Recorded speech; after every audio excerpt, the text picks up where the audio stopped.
إن الحمد لله نحمده ونستعينه ونستغفره ونؤمن به ونتوكل عليه ونعوذ بالله من شرور أنفسنا ومن سيئات أعمالنا من يهده الله فلا مضل له ومن يضلل فلا هادي له وأشهد أن لا إله إلا الله وحده لا شريك له وأشهد أن محمدا عبده ورسوله أما بعد فإن خير الحديث كتاب الله وخير الهدي هدي محمد صلى الله عليه وسلم وشر الأمور محدثاتها وكل محدثة بدعة وكل بدعة ضلالة وكل ضلالة في النار وأعوذ بالله السميع العليم من الشيطان الرجيم بسم الله الرحمن الرحيم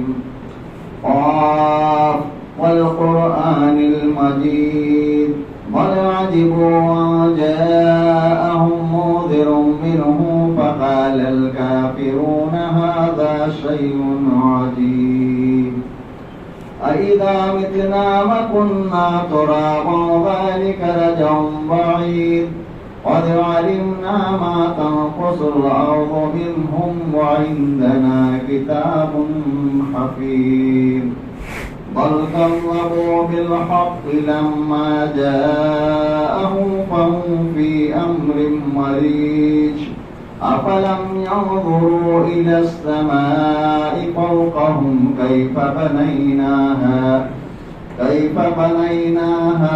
وزيناها وما لها من فروج والأرض مددناها وألقينا فيها رواسي وأنبتنا فيها من كل زوج بهيج وقال الله تبارك وتعالى في موضع آخر وعاشروهن بالمعروف فإن كرهتموهن فعسى أن تكرهوا شيئا ويجعل الله فيه خيرا كثيرا. ہر قسم کی تعریفات اس اللہ رب العالمین کے لیے جو سارے جہان کا تنہا اکیلا مربی اور پالنہار ہے. جس اللہ رب العالمین کے اختیارات کے میں کائنات کی ساری چیزیں ہیں وہی اللہ ہے جو ہر چیز کی تدبیر کرتا ہے. وَلِلَّهِ الْحَمْدُ حَمْدًا كَثِيرًا. بعد درود و سلام نازل ہو تمام انبیاء کرام پر، خصوصاً ہمارے آخری نبی جناب محمد مصطفیٰ صلی اللہ علیہ وسلم پر کہ جن کے ذریعے ہم اور آپ کو دین اسلام ملا. میرے بھائیوں، آج کے اس خطبہ جمعہ میں انشاءاللہ بیان کرنے کی کوشش کروں گا کہ زوجین کے رشتوں میں بگاڑ کے اسباب کیا ہوتے ہیں، اس کا حل کیا ہے. سب سے پہلے ہم اور آپ جاننے کی کوشش کریں کہ گھر کا ماحول کہاں سے بنتا ہے اور کہاں سے بگڑتا ہے. دراصل گھر کا ماحول جو بنتا اور بگڑتا ہے یہ ابتدا سے ہم کو دیکھنی ہوگی. جب ہم اپنے لڑکے کے لیے لڑکی دیکھنے تلاش کرتے ہیں یا اپنے لڑکی کے لیے لڑکا تلاش کرتے ہیں تو یاد رکھو میرے بھائیوں یہ بڑا نازک موقع ہوتا ہے. اگر ہم صحیح رشتے کو تلاش کرنے میں کامیاب ہو گئے، اسلامی اصولوں کو سامنے رکھ کر کے اگر ہم نے رشتہ تلاش کیا تو یاد رکھو اس کا سب سے بہت فائدہ یہ ہوتا ہے کہ گھر کا سکون بڑا ہی اطمینان بخش ہوتا ہے، گھر کا ماحول بڑا اچھا رہتا ہے. اور اگر رشتہ تلاش کرنے میں ہم دھوکہ کھا گئے، غلطی کر بیٹھے تو اس کا نقصان کیا ہوتا ہے؟ اس کا نقصان یہ ہوتا ہے کہ نہ صرف ہمارا گھر برباد ہوتا ہے بلکہ گھر کے ساتھ ساتھ دو خاندانوں کے درمیان لڑائی جھگڑا شروع ہو جاتا ہے. اس لیے ہم اور آپ کو چاہیے کہ ہم رشتہ تلاش کرتے وقت شریعت اسلامیہ کے جو اصول ہیں، جو ضابطے ہیں، ان کو سامنے رکھتے ہوئے ہم رشتہ تلاش کریں. ہمارا مسئلہ یہ ہے کہ جب ہم رشتوں کا انتخاب کرتے ہیں تو رشتوں کے انتخاب کے وقت ہم دینداری کو نظر انداز کر دیتے ہیں، دین کو نظر انداز کر دیتے ہیں، اخلاق کو نظر انداز کر دیتے ہیں، محض دنیا دیکھ کر کے، مال و دولت دیکھ کر، جاہ و عظمت دیکھ کر کے، حسن و جمال دیکھ کر کے، عہدہ دیکھ کر کے، کرسی دیکھ کر کے، اور اسی طرح سے دنیاوی ٹھاٹ باٹ، آرام و آسائش کی چیزیں دیکھ کر کے ہم رشتہ کر بیٹھتے ہیں۔ میں میرے بھائیو یہ نہیں کہتا کہ آپ رشتہ تلاش کرتے وقت یہ ساری چیزیں نہ دیکھیں، آپ مال و دولت بھی دیکھیں، حسن و جمال بھی دیکھیں، خاندان بھی دیکھیں، لڑکے کو دیکھیں، لیکن ایسے موقع پر شریعت اسلامیہ آپ کو تلقین کرتی ہے کہ دو چیزیں دیکھنا مت بھولنا، ایک ہے دین اور دوسرا ہے اخلاق۔ دونوں چیزیں لازم ملزوم ہیں، آپ کو دین کو بھی دیکھنا ہے، اخلاق کو بھی دیکھنا ہے، کیونکہ ہر دیندار لڑکا اخلاق والا نہیں ہو سکتا۔ بہت سے لوگ ایسے ہیں کہ دیکھ لیا لڑکا آ گیا مسجد کے اندر، نماز پڑھتا ہے، صف اول میں رہتا ہے، لوگ دھوکہ کھا جاتے ہیں، اس کے اخلاق کو نہیں دیکھتے، اس کے کریکٹر کو نہیں دیکھتے۔ کہ بہت سارے آپ نمازوں کو ایسا دیکھ لیں گے جو 5 وقتہ نماز کے پابند ہوتے ہیں، لیکن لوگوں سے جو ان کے تعلقات ہوتے ہیں اگر اس کا جائزہ لیں گے تو اتنے گھناؤنے ہوتے ہیں کہ شرم آتی ہے۔ تو ہر دیندار با اخلاق نہیں ہوتا اور ہر با اخلاق دیندار نہیں ہوتا، دونوں چیزیں آپ کو دیکھنی ہیں۔ شریعت اسلامیہ نے رشتہ تلاش کرتے وقت دونوں چیزوں کے دیکھنے کی تلقین کی میرے بھائیوں۔ اللہ کے لیے پاس نے فرمایا تنکح المرأة لأربع لمالها ولحسبها ولجمالها ولدینها۔ عورتوں سے جو شادی کی جاتی ہے 4 چیزوں کو سامنے رکھ کر کے کی جاتی ہے۔ اس کے مال کو دیکھو، اس کے حسب و نسب کو دیکھو، اس کی خوبصورتی کو دیکھو، اس کے دینداری کو دیکھو۔ اللہ کے نبی نے فرمایا وَالْفَرْدِ ذَاتِ الدِّينِ، اگر دین والی لڑکی ہے، دیندار لڑکی ہے تو فوراً رشتہ کر دو، الحمدللہ کو بات آگے بڑھا دو۔ لڑکی خوبصورت نہیں ہے کوئی بات نہیں، لڑکی مالدار نہیں ہے کوئی بات نہیں، دیندار اگر ہے اللہ کے نبی نے فرمایا وَالْفَرْدِ ذَاتِ الدِّينِ، دیندار لڑکی کو ترجیح دو میرے بھائی۔ اور اللہ کے نبی پاک نے ایک دوسرے حدیث میں ارشاد فرمایا اذا جاءکم من ترضون دینہ وخلقہ فزوجوہ، کہ جب تمہارے پاس ایسے لوگ رشتے لے کر کے آئیں، تمہاری لڑکی کے لیے رشتے کے لیے یا تمہارے لڑکے کے لیے، کہ جن کے دین اور اخلاق سے تم راضی ہو، کہ جو دیندار بھی ہے اور اخلاق والے ہیں، اللہ کے نبی نے فرمایا فزوجوہ، اپنے لڑکے یا لڑکی کی شادی فوراً طے کر لو، الحمدللہ کرو، بات آگے بڑھا دو، کچھ نہیں دیکھنا آپ کو آگے۔ اللہ کے نبی نے فرمایا الا تفعلوا، رشتہ تلاش کرتے وقت اگر تم دینداری کو نہیں دیکھو گے، اخلاق کو نہیں دیکھو گے، اور دیندار لڑکا پیغام لے کر کے آیا، اخلاق والا لڑکا پیغام لے کے آیا ہمارے گھر پر ہماری لڑکی کے لیے، اگر ہم ایسے موقع پر اس کو نظر انداز کر کے رشوت نہیں کریں گے تو اللہ کے نبی نے کیا فرمایا ہے؟ اللہ کے نبی نے فرمایا الا تفعلوا تکن فتنۃ فی الارض وفساد کبیر، اگر ایسا نہیں کرو گے، دینداری کو نہیں دیکھو گے، اخلاق والے کو ترجیح نہیں دو گے، تو کیا ہوگا؟ زمین کے اندر بہت بڑا فتنہ ہوگا اور بہت بڑا فساد پیدا ہوگا۔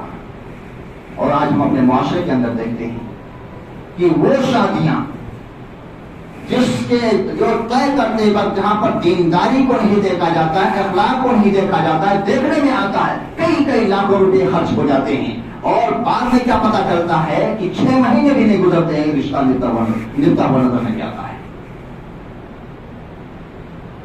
اللہ کے پاس نے جس چیز کی تلقین کی ہے شادی بیاہ کے وقت ان چیزوں کو رعایت کرنا ہمارے آپ کے لیے کیا ہے بہت ضروری ہے میرے وقت۔ اور پیارے نبی صلی اللہ علیہ وسلم کی اور تعلیمات ہیں اس کے تعلق سے۔ بہرحال ہمارا موضوع جو ہے میاں بیوی کا رشتے کے تعلق سے ہے۔ یاد رکھو میرے بھائیوں، میاں اور بیوی کا رشتہ جو ہوتا ہے گھر اور خاندان کے لیے بڑی اہمیت کا حامل ہوتا ہے۔ اگر میاں بیوی کے رشتوں کے اندر سکون ہے تو گھر کا ماحول بڑا ہی پرسکون ہوتا ہے، اور اگر میاں بیوی کے رشتوں میں تناؤ ہے، لڑائی ہے، اختلاف ہے، انتشار ہے، جھگڑا ہے، تو دونوں میں ہے، تو یاد رکھو گھر کا ماحول خراب ہو جاتا ہے، گھر کا ماحول برباد ہو جاتا ہے، گھر کے اندر سے سکون اور اطمینان ختم ہو جاتا ہے، گھر کے اندر اضطراب کی کیفیت پیدا ہو جاتی ہے میرے بھائیوں۔ اس لیے ہر شخص کو چاہیے، ہر شوہر کو چاہیے کہ اپنے بیوی کے ان حقوق کا خیال رکھے جس کی شریعت اسلامیہ نے اس کی تلقین کی ہے۔ اسی طرح سے ہر عورت کو چاہیے کہ اپنے شوہر کے ان حقوق کا خیال رکھے جس کی شریعت اسلامیہ نے اس کو تلقین کی ہے۔ آج دیکھیے ہمارے سماج میں کیا ہو رہا ہے اور ہم کہاں تک اپنے حقوق کی ادائیگی کر رہے ہیں۔ بیوی کو لیجیے، بیوی کے اوپر شوہر کے کیا حقوق ہیں، شریعت کیا کہتی ہے۔ بیوی کے تعلق سے شریعت کا حکم ہے کہ اگر تمہاری شادی ہو چکی ہے، شادی تمہاری ہو چکی ہے تو تم کو یہ مان کر کے چلنا ہے کہ تمہارا شوہر تمہارا حاکم ہے، میرا شوہر میرا محافظ ہے، میرا شوہر میرا نگراں ہے، کیونکہ اللہ کا قانون ہے الرجال قوامون علی النساء کہ مرد عورت کا حاکم ہے، اور عورت کو یہ مان کر کے چلنا ہے کہ مجھے اپنے شوہر کے ماتحت ہو کر کے بھی چلنا ہے۔ اب اگر کوئی عورت ہے یہ کہ نہیں گھر میں ہمارا حکم چلنا چاہیے، گھر میں ہماری بات مانی جانی چاہیے، گھر کے اندر ہمارا سکہ چلے اور ہمارا شوہر ہمارے اشاروں پر ناچتا رہے، تو یاد رکھو ایسی عورت اللہ رب العالمین کے بنائے ہوئے قانون اور اللہ رب العالمین کے بنائے ہوئے سسٹم سے گویا کی بغاوت کر رہی ہے۔ اللہ حکم دیتا ہے کہ مرد تمہارا حاکم ہے، عورت کہتی نہیں ہم اس کا حاکم بن کر کے چلیں گے، وہ ہمارا محکوم بن کر کے چلے گا۔ یاد رکھو کہ جس گھر کے اندر عورت کا حکم چلتا ہے اور شوہر اپنی عورت کے حکم کا پابند ہو کر کے چلتا ہے، یاد رکھو ایسے گھروں کے اندر، ایسے گھر اور خاندان کے رشتوں کے اندر بگاڑ ہونے میں دیر نہیں لگتی ہے، وہ منتشر ہو جاتا ہے، وہ خاندان درہم برہم ہو جاتا ہے کہ جس گھر کے اندر عورت کی حکومت چلتی ہے۔ اور یاد رکھو بہت افسوس ہوتا ہے ایسے بہت سارے مرد حضرات کو دیکھ کر کے جو بیوی کے اشاروں کے پابند ہوتے ہیں، بیوی نے جو کہہ دیا وہ کرنا ہے، اب معاشرے میں اس کے لیے ان کو چاہے کہ بیوی دل و دماغی کا سامنا کرنا پڑے، ایسا نہیں ہونا چاہیے۔ اللہ نے مرد کو حاکم بنایا ہے، لہذا خواتین سے اس تعلق سے گزارش ہے کہ اللہ تعالیٰ نے آپ کو مرد کے ماتحت بنایا ہے اور آپ کے لیے فائدہ اسی میں ہے، آپ کی بھلائی اسی میں ہے، دنیا اور آخرت سے آپ کی بھلائی اسی میں ہے کہ آپ مرد کے ماتحت ہو کر کے چلیں، جس چیز کا آپ کا شوہر آپ کو حکم کرے وہ بجا لائیں، جس سے آپ کا شوہر آپ کو منع کرے اس سے دور رہیں۔ اسی طرح سے ایک عورت کی ذمہ داری یہ بنتی ہے کہ وہ اپنے شوہر کی اطاعت کرے۔ اللہ کے نبی پاک سے سوال کیا گیا، اے اللہ کے رسول وسلم کون سی عورت سب سے افضل ہے؟ اللہ کے نبی پاک نے فرمایا التی تسرہ اذا نظر، کہ جب اس کا شوہر دیکھے تو اسے خوش کر دے۔ آج بہت ساری خواتین ایسی ہوتی ہیں غیر محرم سے مردوں سے باتیں کرتی ہیں، مسکراتے ہوئے کرتی ہیں کہ جن سے بارے میں شریعت اسلامیہ نے تلقین کی ہے کہ غیر محرم مردوں سے اگر آپ کو باتیں کرنی ہے تو آپ اپنی آواز میں لوچ پیدا نہ کرو، لیکن وہ غیر مردوں سے باتیں کرنے میں اپنی چہروں پر مسکراہٹ کے آثار لے رہتی ہیں، اور جب ان کا شوہر ان سے مخاطب ہوتا ہے اپنا چہرہ بسوڑ لیتی ہے۔ یعنی نبی نے کیا تعلیم دی ہے کہ عورتوں میں سب سے افضل وہ عورت ہے کہ جب اس کا شوہر اس کو دیکھے تو اس کو دیکھ کر کے خوش ہو جائے، وہ اس طرح سے اپنے شوہر کے سامنے پیش آئے، کہیں باہر سے آئے فوراً عورت کا کیا فرض بنتا ہے اپنے شوہر کو فوراً ایک گلاس پانی تھمائے اور اس پوزیشن میں رہے، اس چہرے سے اپنا پانی پیش کرے مسکراتے ہوئے چہرے سے کہ شوہر آپ کا دیکھ کر کے خوش ہو جائے۔ تو اللہ کے نبی نے فرمایا عورتوں میں سب سے افضل وہ عورت ہے کہ جب اس کا شوہر اس کو دیکھے تو اسے خوش کر دے، اور تطیعہ اذا امر، اور جب اس کا شوہر کسی چیز کا حکم دے تو فوراً اس کو بجا لائے، اس کی اطاعت کرے، اس کی فرما برداری کرے۔ ولا تخالفه في نفسها ومالها بما، عورت کا نفس ہے، عورت کا نفس یہ اس کے شوہر کا حق ہے۔ عورت کے پاس اگر کوئی مال ہے اس کے ماں باپ نے اس کو دے رکھا ہے، اب اور اس پر حق رکھتی ہے کہ جس طرح سے چاہے استعمال کرے، لیکن اللہ کے نبی نے فرمایا کہ اپنے نفس کے تعلق سے، اپنے مال کے تعلق سے اپنے شوہر کی رضامندی کو سامنے رکھیں۔ اگر آپ کا شوہر اجازت دیتا ہے کہیں جانے کی تو آپ جائیں، آپ کا شوہر اجازت دیتا ہے اس مال کو خرچ کرنے کی، آپ اس کو خرچ کریں۔ اسی طرح سے معلوم کیا ہماری حدیث پاک سے کہ تمام جائز معاملات میں عورت کو شوہر کی اطاعت کرنی چاہیے۔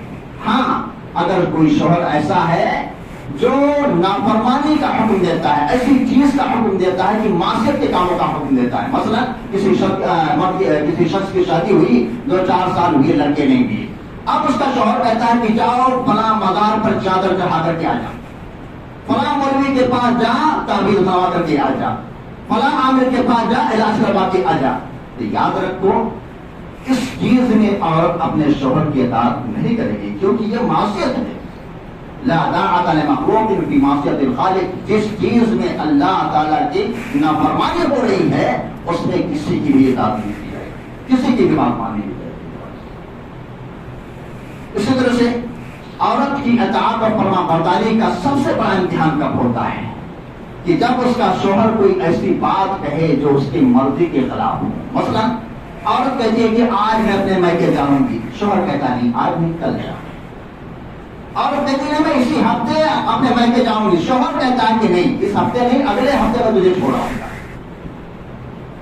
اب یہاں پر اگر ارجنٹ نہیں ہے، معاملہ ارجنٹ نہیں ہے، تو عورت کی یہ ذمہ داری بنتی ہے کہ نہ چاہتے ہوئے بھی اپنے شوہر کی اطاعت کرے، اپنے شوہر کی بات کو مان لے۔ ہاں، شوہر کو بھی چاہیے کہ اپنے اختیارات کا غلط استعمال نہ کرے۔ آپ کو اللہ نے عورت کا حاکم بنایا ہے تو آپ اپنے اختیارات کا غلط استعمال نہ کریں۔ مطلب یہ ہے کہ اگر اس کی ماں بیمار ہے اور زندگی اور موت سے لڑ رہی ہے اور وہ چاہتی ہے کہ اپنے ماں کو دیکھنے چلے جائیں، آپ منع کر دیں، یہ غلطی ہے آپ کی۔ ایسے موقع پر آپ کو اجازت دے دینی چاہیے، خود جانا چاہیے، اس کو وہاں پہنچانا چاہیے۔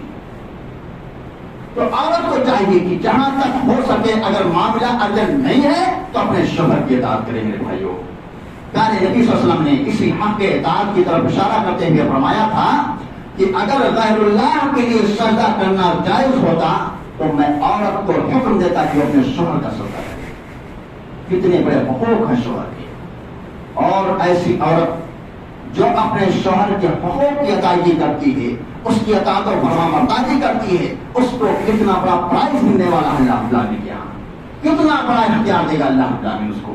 اللہ کے نبی نے فرمایا اذا صلت المرأة خمسها، جب کوئی عورت 5 وقتہ نماز کی ادائیگی کرے، وصامت شہرها، رمضان کے روزے رکھے، وحسنت فرجها، اپنے عصمت و عفت کی حفاظت کرے، وأطاعت زوجها، اور اپنے شوہر کی اطاعت کرے، قیل لها، اللہ کے نبی نے فرمایا جب وہ اللہ کی بارگاہ میں حاضر ہوگی ایسی عورت سے کہا جائے گا ادخل الجنت من ای ابواب الجنت شئت، تو جنت کے اندر داخل ہو جا۔ یہ جنت کے جتنے بھی دروازے ہیں، ان دروازوں میں سے جس دروازے سے جانا چاہ تو جنت سے جا۔ کتنا بڑا اعزاز ہے ایسی عورت کے لیے جو اپنے شوہر کے اطاعت و فرمانبرداری کرتی ہے۔ لہذا عورتوں کو چاہیے کہ شوہر کی اطاعت و فرمانبرداری میں اپنی تناسلی نہ سمجھیں کہ لوگ ہم کو کیا کہیں گی، نہیں، یہ بہت اللہ العالمین کی طرف سے حکم ہے، رسول پاک کا فرمان ہے کہ آپ اپنے شوہر کی اطاعت و فرمانبرداری کریں۔ اسی طرح سے بیوی کی ایک ذمہ داری یہ بھی بنتی ہے کہ وہ اپنے شوہر کی عصمت و عفت کی حفاظت کرے۔ عورت کی جو عزت ہے، عورت کی جو عصمت ہے، عورت کی جو آبرو ہے، یہ اس کے شوہر کا حق ہے۔ اگر شوہر کسی کام کے لیے باہر چلا گیا ہے، کہیں بھی چلا گیا ہے، تو عورت کی یہ ذمہ داری بنتی ہے کہ اپنے شوہر کی عصمت و عفت کی حفاظت کرے اور ساتھ ہی ساتھ اس کے گھر کے ماحول کو بنائے رکھے، گھر کے ماحول کو دیندار بنانا یہ عورت کی ذمہ داری ہے۔ اگر اس کا شوہر گھر کے اندر نہیں ہے، میرے بھائی، اللہ نے یہ ارشاد فرمایا وَالْمَرْأَةُ رَاعِيَةٌ فِي بَيْتِ زَوْجِهَا وَهِيَ مَسْئُولَةٌ عَنْهَا، کہ عورت اپنے شوہر کے گھر کی ذمہ دار ہے اور اس سے قیامت کے دن اس کے تعلق سے سوال کیا جائے گا۔ اسی طرح سے ایک مثالی عورت کا کردار یہ ہوتا ہے کہ اپنے شوہر کی کمزوریوں کا چرچا نہیں کرتی، اپنے شوہر کی کمزوریوں کا چرچا نہیں کرتی ہے، اپنے شوہر کی کمزوریوں پر پردہ ڈالتی ہے اور اس اسلوبی کے ساتھ، خاموشی کے ساتھ اس کی اصلاح کرتی رہتی ہے۔ یہ اچھی عورت کی پہچان ہوتی ہے میرے بھائیوں۔ اپنے شوہر کی کمزوریوں کو جا کر کے اپنی ماں سے بیان کرنا، باپ سے بیان کرنا، بہن سے بیان کرنا، رشتہ داروں سے بیان کرنا، خاندان والوں سے بیان کرنا، اور اس پڑوس کے لوگوں سے بیان کرنا، میرا شوہر ایسا ہے، میرا شوہر ویسا ہے، میرا شوہر ایسا کرتا ہے، میرا شوہر بڑا ظالم ہے۔ یاد رکھو، اس سے دوسرے لوگوں کو مزہ لینے کا موقع ملتا ہے۔ اور یاد رکھیں آپ، یہ عورتوں کو یہ بات یاد رکھنی چاہیے کہ اگر آپ کے شوہر کی ذلت و رسوائی ہے تو یاد رکھو وہ آپ کا شوہر ہے، دنیا آپ کا شوہر کہے گی، اس میں اگر وہ ذلیل ہو رہا ہے، رسوا ہو رہا ہے، تو ساتھ ہی ساتھ آپ کی ذلت و رسوائی ہو رہی ہے۔ اللہ کے لیے بات سن دیکھیے، آپ مسلمانوں کے تعلق سے اللہ کے نبی پاک نے حکم دیا ہے کیا؟ من ستر مسلما سترہ اللہ فی الدنیا والآخرہ، جو کسی مسلمان کی پردہ پوشی کرے گا، اس کے عیب پر، اس کے گناہوں پر پردہ ڈالے گا، تنہائی میں تو سمجھائے گا، میرے بھائی یہ گناہ کا کام ہے، تنہائی میں اس کو سمجھا دے، بجھا دے، لیکن اس کے عیب پر پردہ ڈالے، اس کے گناہ پر پردہ ڈالے۔ اللہ کے نبی نے فرمایا سترہ اللہ فی الدنیا والآخرہ، اللہ تعالیٰ ایسے شخص کے عیب، اس کے گناہوں پر دنیا میں بھی پردہ ڈالے گا اور آخرت کے اندر بھی پردہ ڈال دے گا۔ میرے بھائی کتنا بڑا اعزاز ہے ایسے شخص کے لیے جو اپنے مسلمان بھائی کے عیب پر پردہ ڈالتا ہے۔ اب وہ تو شوہر ہے آپ کا، آپ مسلمانوں کے لیے اللہ نے حکم دیا ہے اپنے شوہر کی غلطیوں پر پردہ ڈالنا، یہ آپ کا اور حق بنتا ہے۔ اسی طرح سے خواتین کے اندر ایک بہت بڑی کمزوری جو پائی جاتی ہے وہ ہے ناشکری۔ اللہ نے پاس میں جب حدیث بیان فرمائی کہ جہنم میں سب سے زیادہ عورتیں جائیں گی، تو عورتوں نے سوال کیا وہ بیما یا رسول اللہ کے پاس کیا وجہ ہے کہ عورتیں سب سے زیادہ جہنم میں جائیں گی؟ آپ نے سب سے زیادہ جہنم میں عورتوں کو کیوں دیکھا؟ اللہ کے پاس نے فرمایا تُكْثِرْنَ اللَّعْنَ وَتَكْفُرْنَ الْعَشِيرَ، تم جو گناہ بہت زیادہ کرتی ہو، ایک تو اپنی اولاد پر بہت زیادہ لعن طعن کرتی ہو۔ ایک ماں اپنے بچے پر غصہ ہوتی ہے تو بہت غصے میں آ کر کے کچھ ماں کو دیکھا جاتا ہے بہت کچھ کہہ جاتی ہیں، تیرا سب ناس ہو، تو ضرور رونا لگا کیوں نہیں ہو جاتا کہ جگہ بیٹھا رہتا، تو مر کیوں نہیں جاتا کہ میری جان چھوٹ جاتی، ایسے ایسے الفاظ کہہ جاتی ہیں کچھ جاہل قسم کی مائیں۔ یہ نہیں سوچتی ہے کہ ماں کی دعا کو اللہ تعالیٰ رد نہیں کرتا ہے۔ دیکھیے صحیح مسلم کی روایت ہے، اللہ کے لیے پاس نے ارشاد فرمایا لا تدعوا علی انفسکم، اے لوگوں اپنے نفس کی ہلاکت کے لیے اللہ سے دعا بدعا مت کرو کہ اللہ تو مجھے موت دے دے، نہیں، ایسا نہیں کہنا چاہیے۔ ولا تدعوا علی اولادکم، آگے اللہ کے لیے فرمایا اپنی اولاد کی ہلاکت اور بربادی کے لیے کبھی بدعا مت کرو۔ اولاد ہوتی ہے، اور اسی طرح سے ولا تدعوا علی اموالکم، اسی طرح سے اپنی مال و دولت کی ہلاکت و بربادی کے لیے اللہ سے بدعا مت کرنا۔ آج کیوں اللہ کے نبی نے فرمایا لا توافقوا من اللہ ساعة يسأل فيها عطاء فيستجيب لكم، کیونکہ دن رات کی 24 گھڑیوں میں ایک گھڑی ایسی ہوتی ہے کہ اس گھڑی کے اندر بندہ جو بھی اللہ سے سوال کرتا ہے اللہ اس کو قبول کرے۔ اللہ کے نبی نے فرمایا آگے کہیں ایسا نہ ہو کہ آپ اپنی اولاد پر لعن طعن کر رہی ہو، اس کی ہلاکت و بربادی کا کے لیے بدعا کر رہی ہو، اور وہ اس گھڑی کا وقت ہوتا ہو جس میں اللہ دعاؤں کو قبول کرتا ہے، تو دعاؤں کے ساتھ ساتھ اس بدعا کو قبول کر لے اور تم اپنے ہاتھوں اپنے بچے کی تباہی اور بربادی کا سبب بن جاؤ۔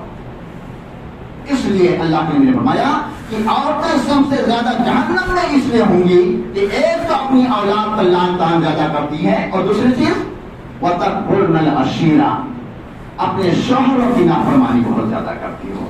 شوہر زندگی بھر آپ کو پیار محبت کے ساتھ اپنے گھر کے اندر رکھتا ہے، اپنی حیثیت کے مطابق اس کو کھلاتا پلاتا ہے، اس کو اچھا سا پہناتا ہے، اور اس کے جائز ارمانوں اور جائز تمناؤں کو پوری کرتا رہتا ہے، لیکن کبھی بھولنے سے ایک غلطی کر بیٹھا بیوی کے حق میں، عورت کیا کہتی ہے، میں جب سے اس گھر کے اندر آئی مجھے چین کا اور سکون کا دانہ نہیں ملا، مجھے کبھی اتنا اطمینان نصیب ہی نہیں ہوا، میں نے اس کے اندر کبھی خیر دیکھنا ہی نہیں۔ الٹی سیدھی باتیں اپنے شوہروں کے تعلق سے کرنے لگتی ہیں، ایسا نہیں ہونا چاہیے۔